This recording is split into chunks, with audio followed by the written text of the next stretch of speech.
گھر پہ حملے کا واقعہ، یہ کتابیں ہیں ساری اہل سنت کی ہیں۔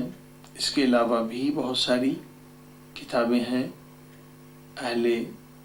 تشیع کی بھی، مگر میں نے اس کا کوئی حوالہ نہیں دیا کیونکہ ہم اردو میں بحث کر رہے ہیں۔ جیسے شبلی نعمانی نے الفاروق میں بھی یہ چیز نقل کی ہے، جس کا اردو ترجمہ بھی ہے کہ شبلی نعمانی نے کہا ہے کہ حضرت عمر نے کہا کہ اگر آپ لوگ باہر نہیں نکلیں گے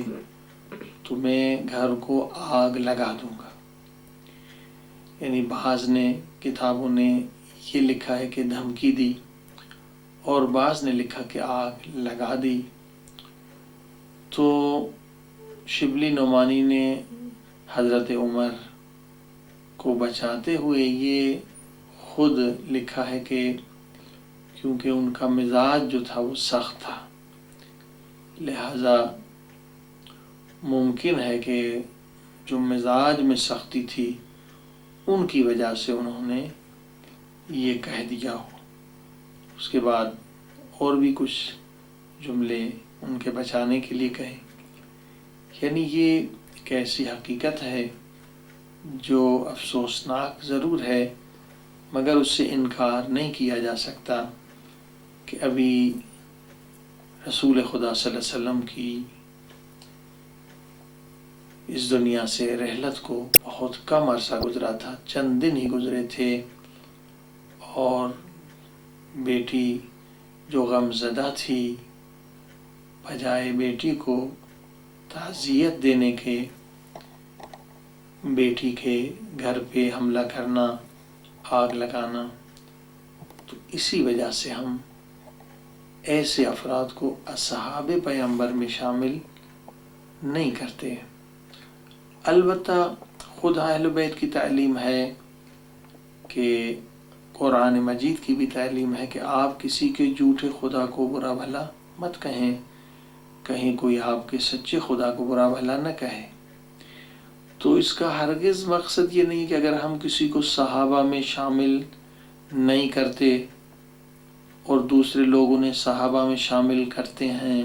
اپنا رہبر اور رہنما سمجھتے ہیں، تو ہم انہیں برا بھلا کہہ کر ان کا دل دکھائیں، دل آزاری کریں۔ ہرگز مذہب اہل بیت نے اس کی اجازت نہیں دی۔ اگر کوئی شخص کرتا ہے تو اس کا ذاتی فعل ہے، مذہب نے، ائمہ معصومین نے اس کی ہرگز اجازت نہیں دی ہے کہ آپ کسی مسلمان کی دل آزاری کریں۔ مولانا کاظمی صاحب، ماشاءاللہ آپ نے جو گفتگو فرمائی اس میں مثبت انداز سے غور کیا جا سکتا ہے،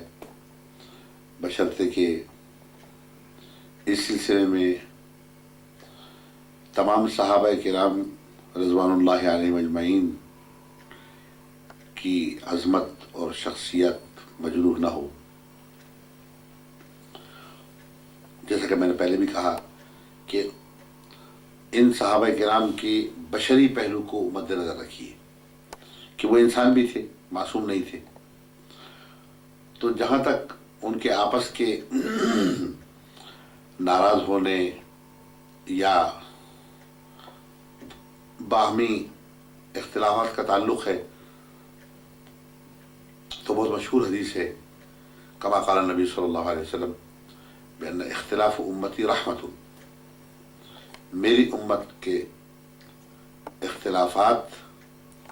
رحمت ہے۔ اور غالباً اس حدیث کا پس منظر یہی ہے کہ انسانوں میں اختلاف ہوتا ہے،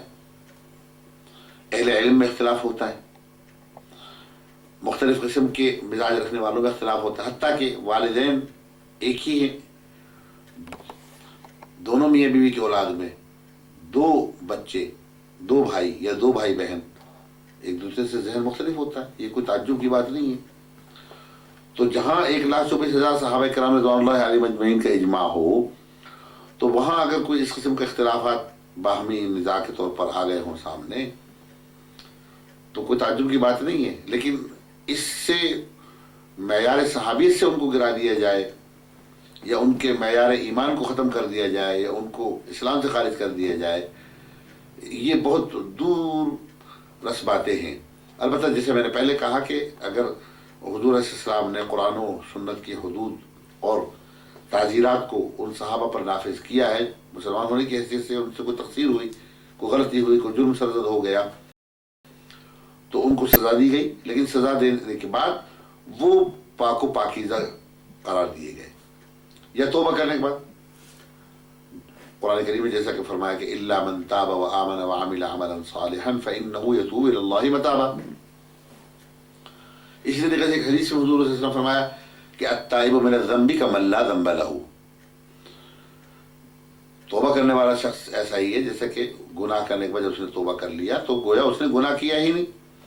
یہ ایک اور حدیث مشہور ہے، ان ابن بنی آدم كلهم خطاء خیر الخطائین التوابون، بنی آدم کی اولاد یعنی حضرت آدم علیہ السلام کی اولاد میں سے بنی آدم جتنے بھی ہیں وہ خطا کرنے والے ہیں، لیکن بہترین خطا کرنے والا وہ ہے التوابون، جو توبہ کرے، جو رجوع کر لے۔ تو جہاں تک تعلق ہے صحابہ میں، ظاہر ہے کہ ہر درجے کے لوگ تھے اور ان میں آپس میں اختلاف بھی ہوا ہوگا اور آپس میں باہمی طور پر جو ہے ایک دوسرے سے ناراض بھی ہوئے ہوں گے، لیکن حضور علیہ السلام کی حدیث مقدسہ ہے کہ جس میں آپ نے اشارہ فرمایا کہ 3 دن تک اہل ایمان اہل اسلام کو جائز نہیں ہے کہ ایک دوسرے سے کلام کو بند رکھیں، ایک دوسرے سے دور رہیں، ایک دوسرے کے متعلق اس غلط فہمی کو برقرار رکھیں۔ 3 دن کے اندر ایک دوسرے سے ایجاب و قبول اور ملاقات اور ایک دوسرے سے رجوع کر لینا چاہیے، باہمی فہم تفہیم کر لینی چاہیے، ناراضگی دور کر لینی چاہیے، وغیرہ وغیرہ۔ تو جو کچھ ابھی آپ نے بیان کیا اور دروازے سے متعلق جو آپ نے گفتگو بیان فرمائی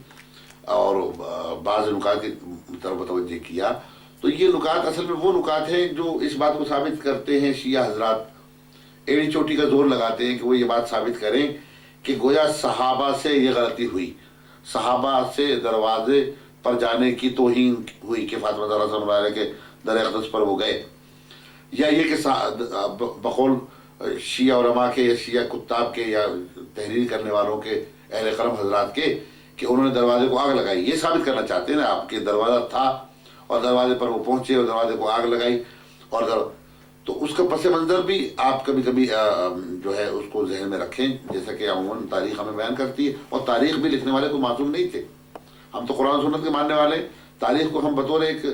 واقعاتی منظر نامے کے طور پر تو پڑھتے ہیں، لیکن اصل تاریخ تو ہمارے نزدیک وہ ہے کہ جو قرآن و سنت کے مطابق ہو، اس کا معید کرنے والی ہو۔ تو جہاں تک تعلق ہے اس بات کا کہ ان حضرات نے ایسا کیوں کیا، ہو سکتا ہے کہ اس کا پس منظر یہ بھی بیان کیا جا سکے چونکہ یہ معاملہ خلافت سے متعلق تھا اور حضرت علی رضی اللہ عنہ وہاں ظاہر ہے کہ فاطمہ رضی اللہ عنہ کے شوہر تھے اور اس گھر میں موجود تھے، اور بعض روایات جو سنی حضرات بیان کرتے ہیں اور ان کے مورخین نے بھی اس کو نقل کیا ہے، جیسے آپ حضرات کی بعض کتابوں میں بھی نقل کیا جاتا ہے کہ وہ بعض اہل ہاشمی بنو ہاشم وہاں پر جمع تھے جو حضرت علی کے حمایتیوں میں سے شمار کیے جاتے تھے، اور چونکہ وہ ثقیفہ